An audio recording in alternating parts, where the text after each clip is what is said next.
সাম্প্রতিক ভারত পাক সংঘাতে উত্তেজনা প্রশমনের ক্ষেত্রে গুরুত্বপূর্ণ ভূমিকা নেওয়ার জন্য সৌদি আরবের যুবরাজকে ধন্যবাদ জানালো ইসলামাবাদ। দুদিনের সফরে সেদেশে গিয়েছেন পাক প্রধানমন্ত্রী শাহবাজ শরীফ। শুক্রবার তিনি মক্কায় সৌদি যুবরাজ মোহাম্মদ বিন সালমানের সঙ্গে বৈঠক করেন।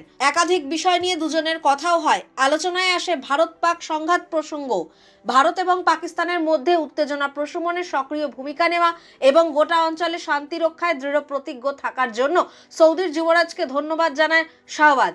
সৌদির যুবরাজের সঙ্গে বৈঠকে শাহবাজ জানান, ভারতের আগ্রাসনের মুখেও দায়িত্বশীল এবং সংযত আচরণ করেছে পাকিস্তান। একই সঙ্গে পাক প্রধানমন্ত্রী জানান, দক্ষিণ এশিয়ার দীর্ঘস্থায়ী শান্তির জন্য আলোচনাই একমাত্র পথ। কয়েকদিন আগে 4 বন্ধু রাষ্ট্রে গিয়েছিলেন শাহবাজ। সেই দেশগুলির মধ্যে ছিল তুরস্ক এবং আজারবাইজানও। এই দুটি দেশের বিরুদ্ধে ভারত পাক সংঘর্ষের সময় পাকিস্তানকে সমর্থন করার অভিযোগ ওঠে। অন্যদিকে শুক্রবার জম্মু কাশ্মীরে দাঁড়িয়ে পাকিস্তানকে তোপ দেগে প্রধানমন্ত্রী যে মন্তব্য করেছিলেন তা খারিজ করে দিয়েছে পাকিস্তান।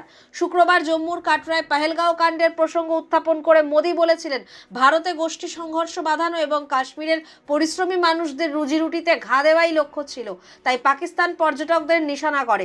মোদির এই মন্তব্যকে ভিত্তিহীন এবং বিভ্রান্তিমূলক বলে দাবি করেন পাকিস্তানের বিদেশমন্ত্রী মোহাম্মদ ইশাক দার। পরে একটি বিবৃতি দিয়ে পাকিস্তানের তরফে বলা হয়, আরও একবার কোনো নির্ভরযোগ্য তথ্য প্রমাণ ছাড়াই ভারতের প্রধানমন্ত্রী পহেলগাঁও কাণ্ডের জন্য পাকিস্তানকেই দায়ী করলেন। আমরা এটা খারিজ করছি।